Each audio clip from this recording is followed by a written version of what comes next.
Hello, right? It is a How cute are you? great little tune there. I really like the tune. So welcome, welcome to Sipping Tea with Sabrina.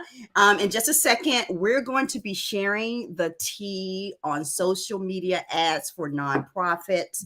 But if you never met me before, yes, Dana is the guru on that.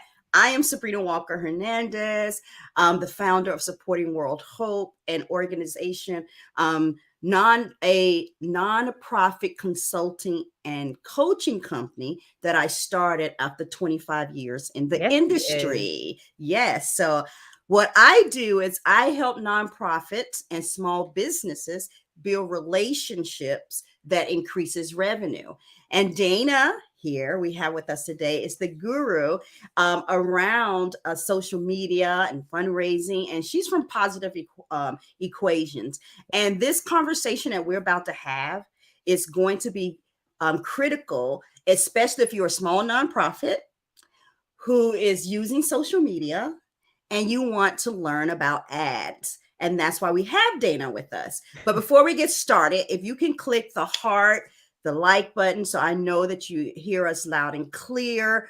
I'm going to make Yes. sure that I navigate all the different pieces because I do like to call people by name. But if I don't call you by name, it's just one of those things today, y'all. Good Um, morning. They can hear us. yeah, they can Yay. hear us. Yes, they can hear us. And thank you for being here. And so before we get started, a really quick, Dana, tell us a little bit about yourself.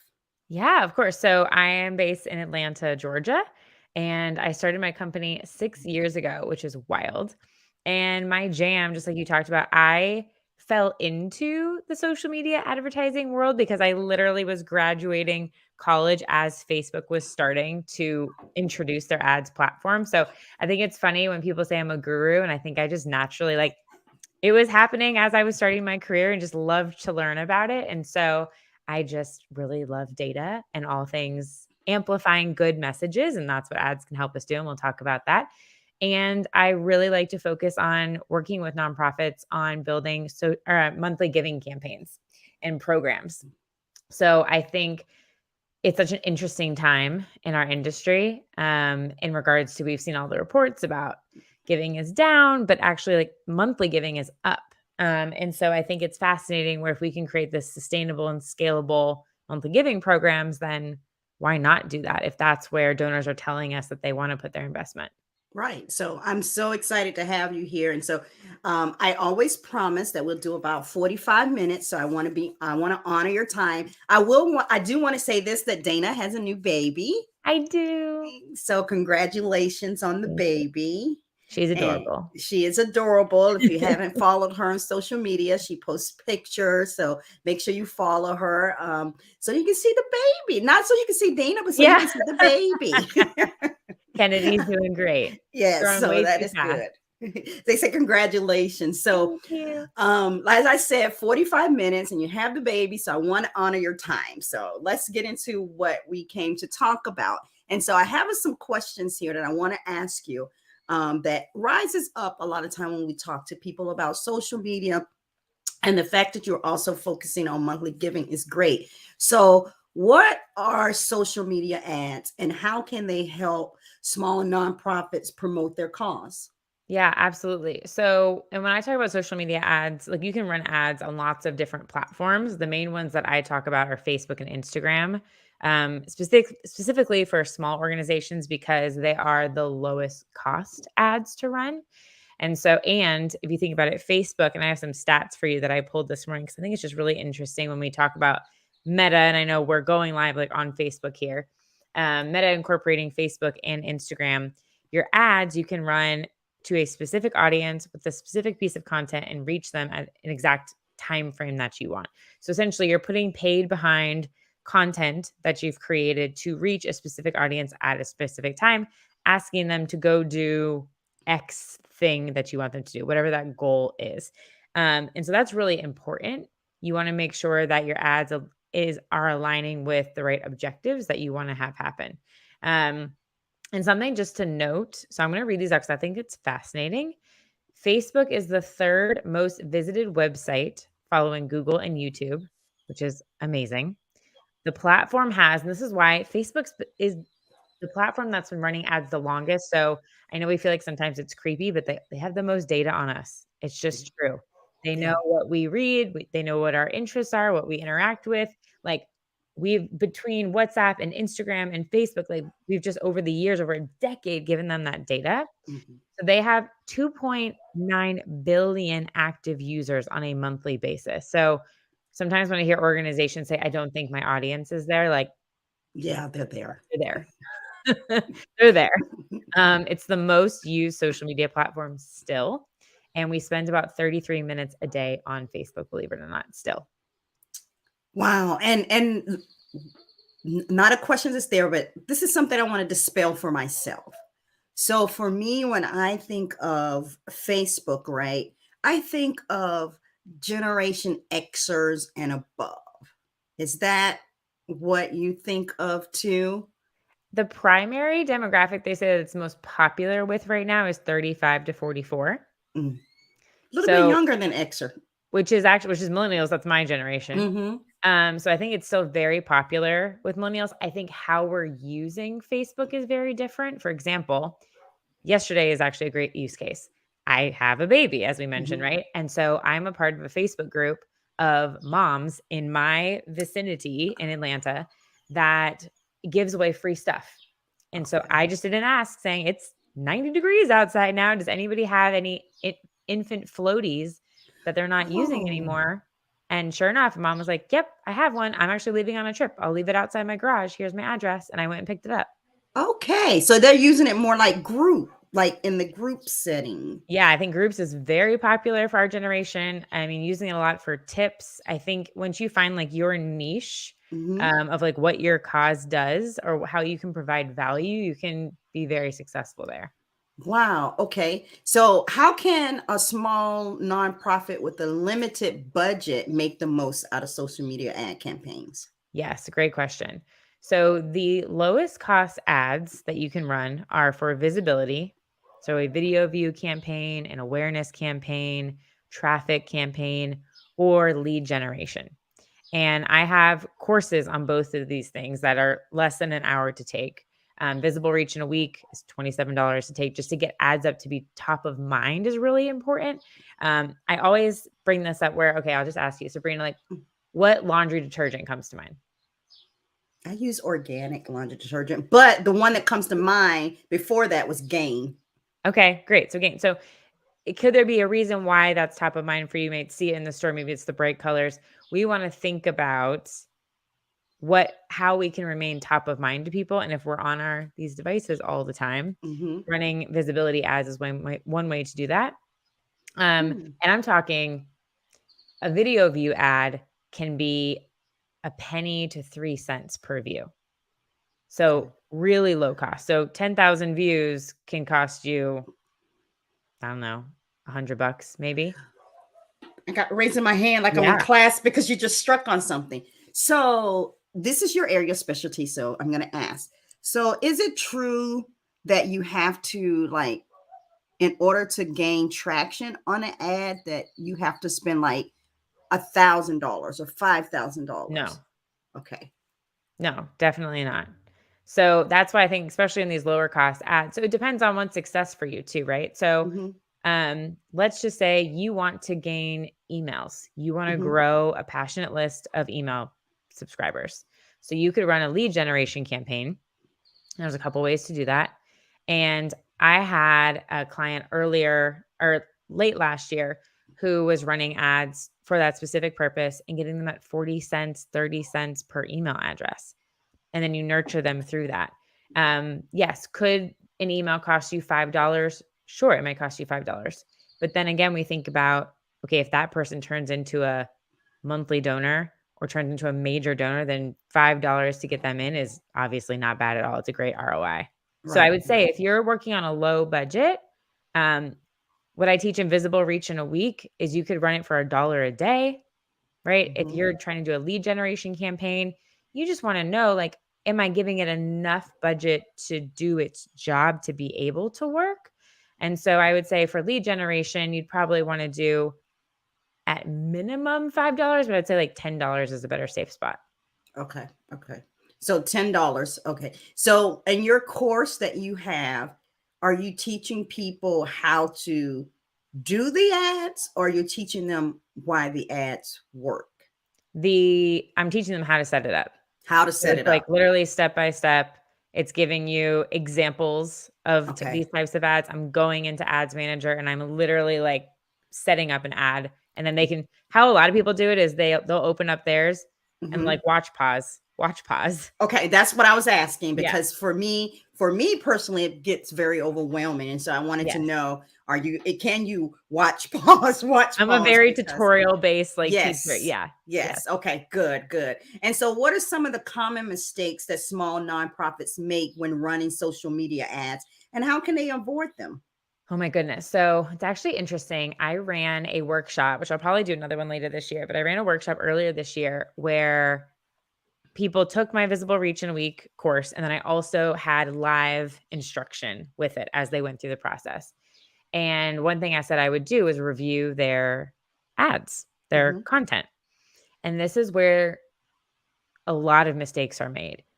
We need to think about what will be of value to the person on the other end that's reading this. Do we sound like a human? Does it sound impactful? Are we telling a story? Mm, Or do we just sound like a mission statement blobbed on? Like, that's yeah, not going to stop anybody. right. What does your content look like?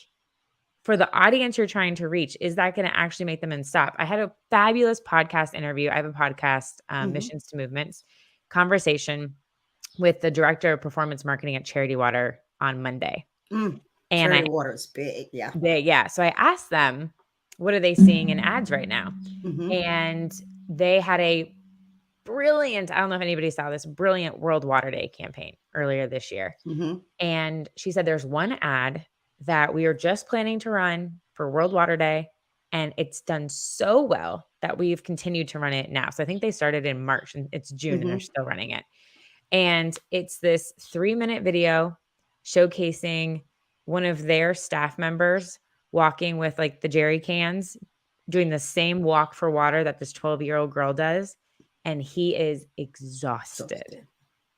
And Yeah. she's like, this video to this landing page is doing so well. And actually, I have a link for you that I can share Yes. directly to it so you can put it in the chat so people can see it. I'm a very visual person. Yes.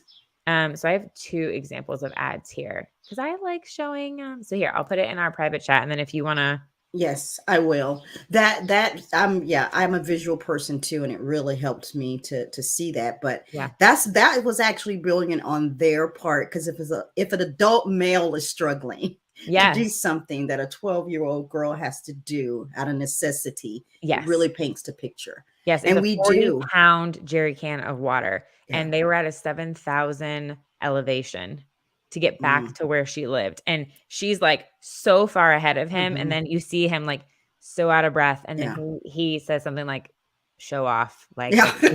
like, totally super far ahead of him, but that content is brilliant, Yes. brilliant because it gives us perspective, so I'd say a lot of challenges or things that are missing are just thinking about that type of content.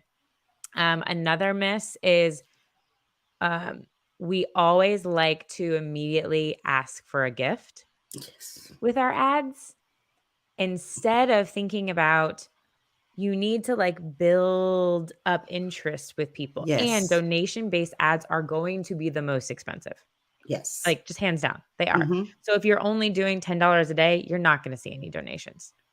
You're And not. I think people get discouraged because they start with the donation ads, and then they do not see the donation, Yes, and they think, well, it doesn't work. correct. Yeah. Correct. And there's a bunch of problems with that, right? Like Hmm. if this is the first time that somebody's ever seeing your organization, they're probably not going to give to you right on the bat, right? Hmm. Running the simple thing that I like to teach a lot of the time is run a video view campaign and then you can retarget people who watch that video with another ad.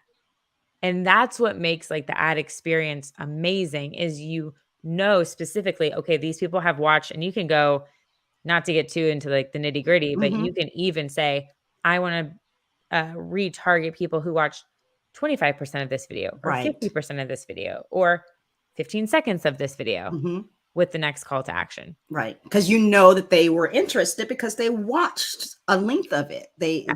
You got them. And so that's, it's the same message that we all share. It's fundraising is like dating. You Yeah. don't go on the first date and ask someone to go all the way. And Yes. it's just the same concept. So which social media platforms are most effective for nonprofits to run ads on? Although I think I got it from our conversation, but let me ask, considering that their target audience and their budget constraints, because someone is asking, what's the most expensive place to advertise? Yeah. LinkedIn. So kind of combine those questions and let us know the answer. Yeah, I would say definitely Facebook and Instagram are going to be your lowest cost. I haven't done enough on YouTube to be savvy about it, to be honest, but Mhm. YouTube would be really interesting if you're an organization that has amazing video and storytelling content to test. LinkedIn, historically, yes, is the most expensive place to advertise. What I will say is I helped run a campaign in March for Dress for Success around their Your Hour, Her Power campaign. And we did some LinkedIn advertising, and I was actually really impressed Mhm. by our cost per link click over. Normally, yes, LinkedIn's definitely the most expensive, but I think it goes back to your content Mhm. and like the audience that you are advertising to. So I think it's worth testing and seeing what success is. Again, knowing what your objective is and like starting with something like a lead or a video or something that you know is going to be lower cost, see what works and resonates, and then build off of that. Okay. I'm going to ask for the people who are afraid to ask, what is a lead magnet? Oh, good Or question. what is leads? Yes. Okay. So leads is an email address. A lead magnet, and a great example of this. So the organization I mentioned that was getting email addresses for 30 to 40 cents. They, in the fall around Halloween, they were an organization that's a school. So they ran a lead ad to get new emails utilizing a downloadable coloring book with Halloween things. So that is a beautiful lead magnet. That is something of value to a family, right? That resonates with the school that they can download. Another organization I know um, created a cooking book, like, but very small. I'm talking like Mhm. 6 or 7 recipes, nothing crazy. Mhm. Free download. But again, that was useful. And it was recipes relevant to, I think they were a Jewish organization. So it Mhm. was foods relative to Jewish holidays. And so that makes perfect sense. That would resonate with their audience. So, what is something of value that you can give away for free in exchange for an email? Yeah. So if you're, for example, an organization that something's easy for me. If you are an organization that deals with diabetes, then the recipe, Yeah. what book would really work, Yes. for 100%. a lead magnet. So I just want to say really quick, if you're just joining us, welcome to the broadcast. We're currently talking about social media ads for nonprofits, and we've covered some great topics. We've covered why, what platforms are people using. We've covered it doesn't cost a lot, right? We've covered don't put your money in ads, the first ad to ask for money. It's probably not a good bet for Correct. you. So again, let us know where you're watching from. Click the heart and like button. This is going to help us with any algorithms for the platforms that we're on. And this always the algorithm game. And so we have about not five more. We have about 4 more questions plus questions from the audience that we have here. So Yeah. here's one more. So how can small nonprofits effectively target their ads to reach the right audience and maximize their impact? Yeah. So, what I would say is there's a couple different ways to think about this. Mhm. Again, it always goes back to what's your goal. Mhm. So, the thing with Facebook, and when I say Facebook, I also mean Instagram because your ads go out to both platforms. You can identify, I want to retarget my existing warm audience, which I consider people who have visited your website. So when we go to a website and then we go onto a social platform, we get retargeted. That's how that's happening. You can retarget people who have engaged with you on Instagram, who follow you on Facebook, who have visited you on Facebook. Like you can build out all of these, what are called custom audiences. And I like to call them your warm audiences. They know a little bit about who you are. And then you can go on the complete opposite spectrum and you can build brand new audiences going out into um, based upon interests. What I want to caveat with this is when you put something like an interest, let's just say you have an interest in Major League Baseball. I'm like totally making this up, right? Mm-hmm. Facebook can only tell that you have engaged, you have commented something around an MLB type page interest, but it could also mean that you have a negative connotation Okay. towards that thing. So something to keep in mind. They Mm-hmm. don't know if it's like a positive or a bad interaction. This is really interesting, especially when it comes to politics, obviously. Mm-hmm. Yes. But just note, interest can go either way. So you might see that, but you want to make it apparent, obviously, in your content, in your copy. So it really depends. What's happened recently because of the privacy changes in the past couple of years is it's better to go more broad in your audience. Let Facebook do the work for you. Again, it has so much data. So it is going to look at the words that you are using in your copy and your content. And it's going to know, like, once you start getting some engagement, some likes, some watches from people, it knows, oh, I'm going to go find more people like that for you because it wants you to be successful, Mm-hmm. right? Facebook's whole goal is it wants you, clearly, they want you to spend more money on the platform. So it behooves them to have it work well for you. Okay. Now you said something that kind of piqued me. I'm going to ask another question. You said when you do an ad on my interpretation was you said when you do an ad on Facebook, it's also going to hit on Instagram. Is it Yeah. two separate ad platforms or is one because Meta owns it now? Talk to me It's about all that. one. Yeah, it's It's all all within one. Ads Manager. And you could choose to not have your ad be shown on one or the other. Like if you just wanted your ad to run as an Instagram reel, you can. If you just wanted it to be on stories, you can. But most of the time, you want to give Facebook the Meta, you want to give Mhm. it the leeway to pick and choose placements for you. Okay, that's interesting. I didn't know that one because I don't play in the world of ads as much. So that's good. Yeah. I thought they were charging per Instagram or per Facebook Nope. Altogether. altogether. Okay, so not only that strategy, but what are some other cost-effective strategies for creating engaging and eye-catching social media ads? Well, it's technically Ads Manager to use is free. Like you don't Mm-hmm. have to like pay a subscription or anything to use that, right? When we think about it, I know we complain about the platforms a lot of times, but they are free for us Mm-hmm. to use, right? Ads themselves, you obviously have to pay for because you're promoting things. But I create a lot of my ad content just like right here on this device. The links that I shared with you, you'll actually see an example. And actually, do you mind if I pull up Ads Manager? I do not mind. Now, do I know how to do that on my end? Maybe not. I will here, I will share my screen, Okay. and then at the bottom, you should see it, and then you just have to bring it up into the presentation. Okay. I can do that. There It you is go. on. Yep.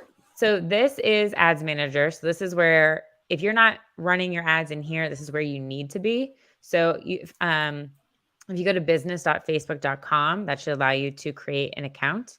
But just as an example, so I have an ad running right now, this monthly giving mastermind. And when I talk about ad audiences, if I just click on ad sets over here, I have 3 different audiences that I'm running this to. I'm spending $10 a day on each. I'm running my warm audience that I mentioned. I have an interest-based audience, which I am obviously looking to run ads to nonprofits. So this is Network for Good, the Chronicle of Philanthropy, and Blackbaud is a saved audience I've created. And then I have a Mm. lookalike audience. So I can create a lookalike audience off of my Instagram followers, people who have engaged with me. And right now, it's actually really interesting. I'm going for leads on my website. And right now, the saved audience is working the best as Mm. results wise. But I always like to look over at my cost per result. And what's really important, let me see if it's on this one or if I need to customize it. I need to customize it. Let me go over to, actually, if I go on the main one, let's see if it has it. Nope, it doesn't. So I'm going to specify, I'm going to go in here real quick. Something that's really important to look at is your click-through rate. So with this ad, I want people to go off the ad to my website. As long as you have an ad that's over 1% click-through rate, it's doing great. But if I click in here further, I can see, oh, wow, like this one, my warm audience is converting the best. They know you. Yeah, exactly. And if I go to the ad, so the ad is this video, which I shared this in the, let's see, can you see this on your end? Yes, Yes, you I can. can. So this is just literally me talking. You can tell I'm in the same place. Are you Me starting to work talking on to your camera. I just use Instagram for the captions to go on. But this is the kind of stuff that's working the best. Like for it to feel raw and natural. And you can see all of these different placements that Facebook is automatically putting at stories and reels. So they're testing in all these different places for me to see where it's going to work the best. And what I've done is, let's see, if I open up all of these, I can break it down by different texts that I've used at the top to see what's performing, which is really interesting. So you can look at your copy. And this is teaching you, you can use this copy for emails now. You can use this copy. Like there's so many different benefits to doing this. And so the course that you have walks people through this. Yes, exactly. And does it walk them through the lookalike audience? Yep. Does it walk them through like, you know, the different, how to create those different audiences? Yeah, we talk about specifically what audience to use in which ad, and I go through and I build it. So like we go through the building of an actual campaign. Okay. And let's say if you know that's great, Dana, I'll take the course, but I don't want to learn how to build it. I don't want to learn how to do it. What's a good price to pay, in your professional opinion, to have someone do it for you?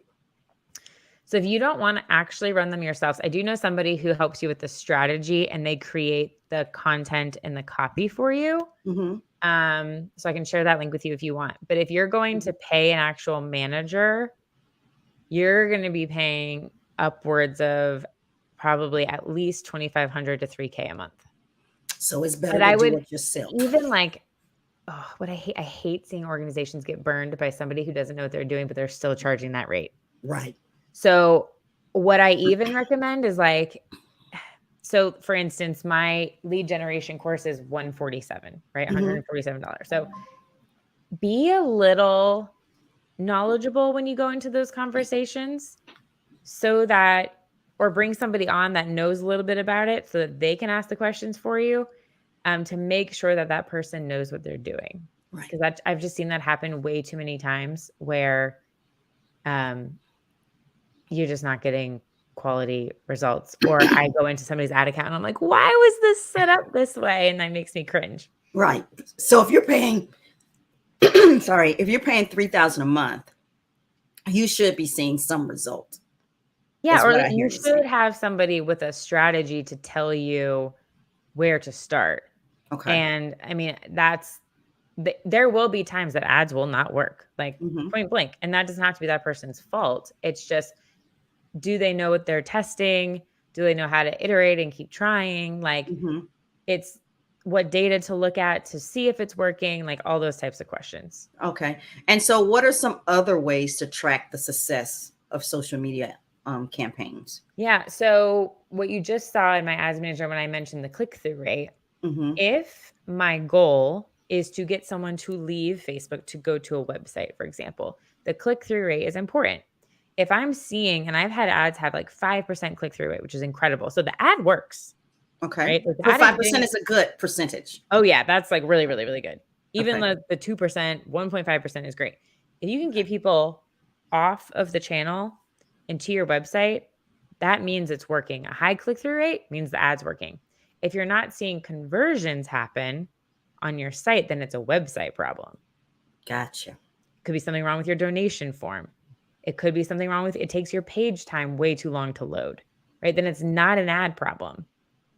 And what's interesting is, I will say, because again of the iOS issues, and this is again going a little bit into the nitty gritty, Ads Manager is not going to have, if you're sending anybody off of your site and asking them to do something, it's not going to have 100% accurate data in Ads Manager just because of people's privacy settings. Right. So you have to look at your own CRMs because that's going to change your cost per result. It's going to change all of that information to be usually better than it looks like it is in Facebook.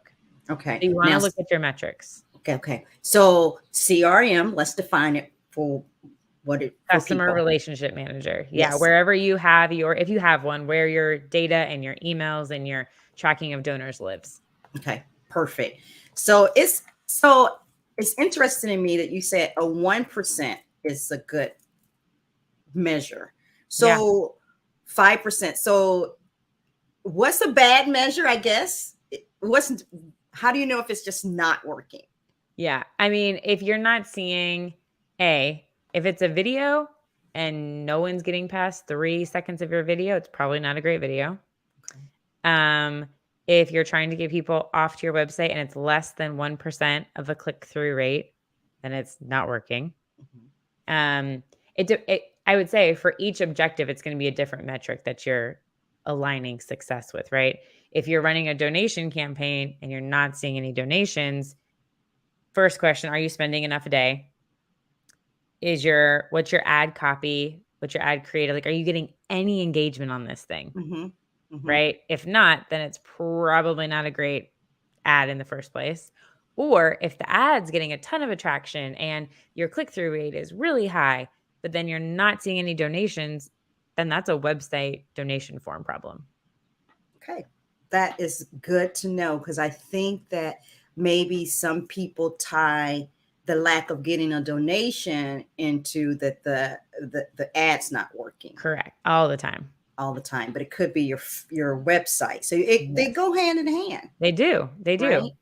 Okay. Absolutely. Okay. So this is a great information because I'm learning myself, So one more question. Are there any free or low cost tools or resources available to small nonprofits to help them manage and optimize their social media ads? Now, you talked about your course, and I think that's fabulous. So talk about some of your courses, but also talk about some of the other tools that are out there.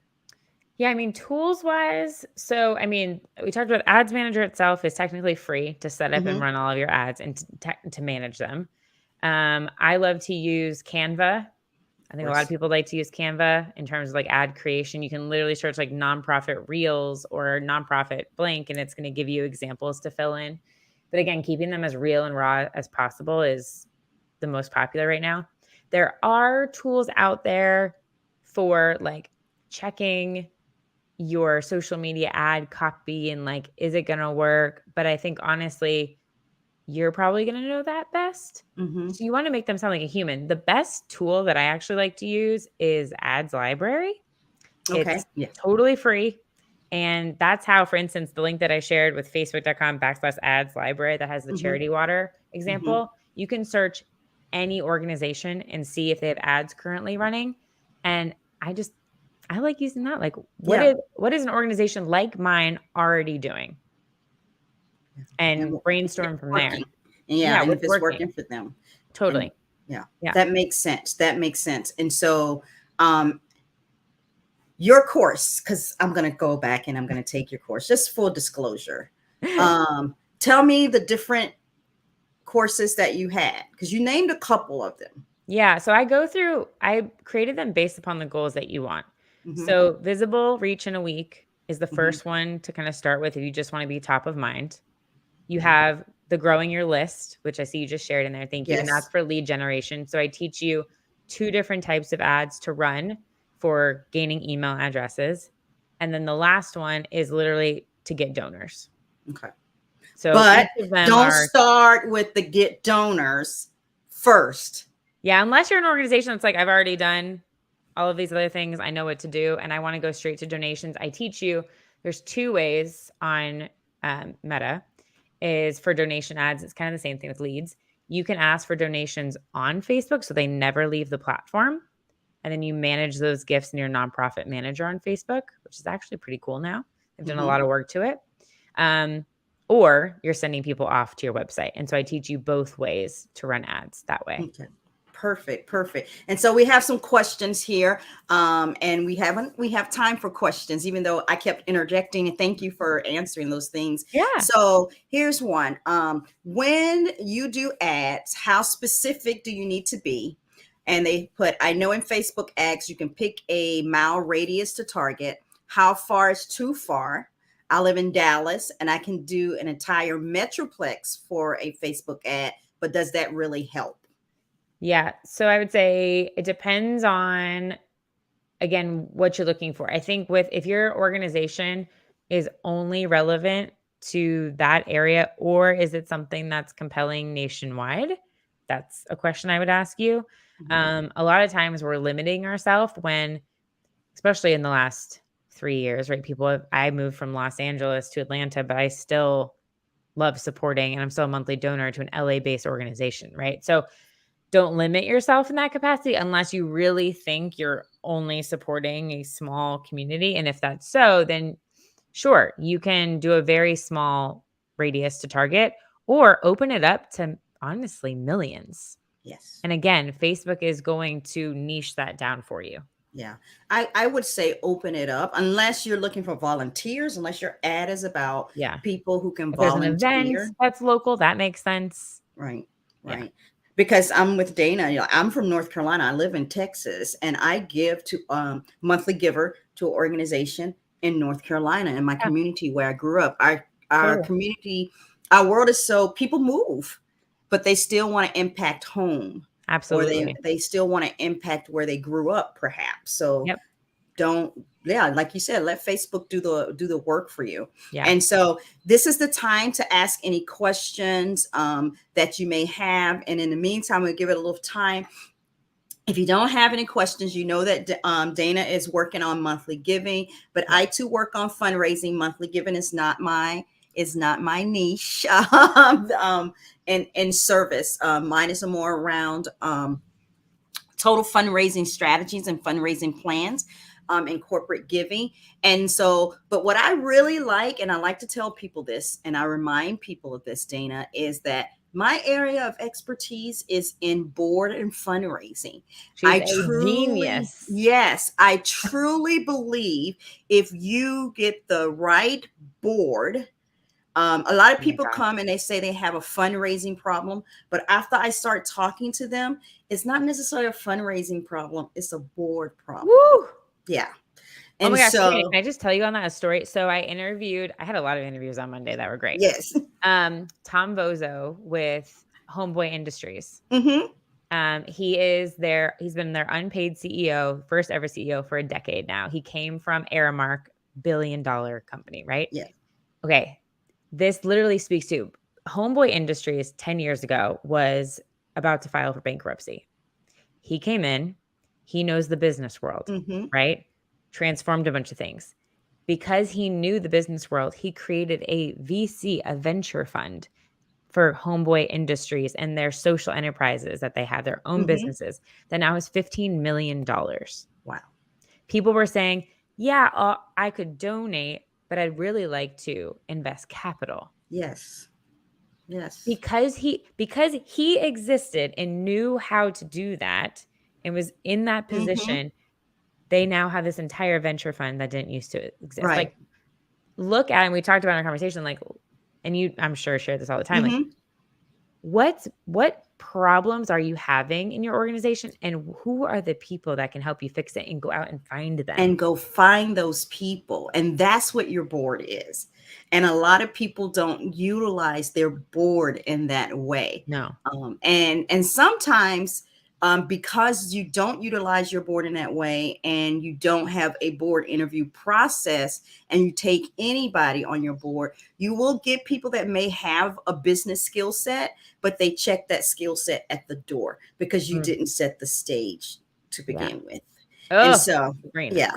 So, yeah. So if you have those types of questions and want to run that kind of thing, I'm your girl for that. That's where that comes in. And so at this time, I'm going to check and see if there's any more questions here. And if there's not any more questions, then Dana, I'm going to let you have one of kind of like the final word before I leave with my, my closer and Yeah. around ads and anything that you really want to share with the people? Yes, 2 things. I just put my LinkedIn. Would love to connect with everybody on LinkedIn. That's where I spend most of my time. I just shared Sabrina was on my podcast talking about this board, how to build a really engaged board. It's episode 55. Go listen to it. She is a gem of information. It's such a good conversation. It's one of my favorites. So go check that out. And yeah, if you are, I'm right in the process of starting my monthly giving mastermind program for the summer. So if you're an organization that wants to have a monthly giving program ready for Giving Tuesday and year end, I'd love to chat with you. Perfect. Thank you so much. And so thank you, Dana, for being here with us. And as mentioned, again, contact information is here. She's very open to conversations. And so I leave you with this: your mission matters and deserves to be highlighted in the community. Your mission matters and can be an inspiration to those who need it the most. Your mission matters and deserves to be funded in its fullest capacity. And I see you on the next Sipping Tea with Sabrina, where we'll be talking about your nonprofit board with Kathy Allen. Thank you so very much. Love it. Bye-bye. Thanks for having me. Thanks, Dana. Everyone is saying, y'all have a great one. Thank you.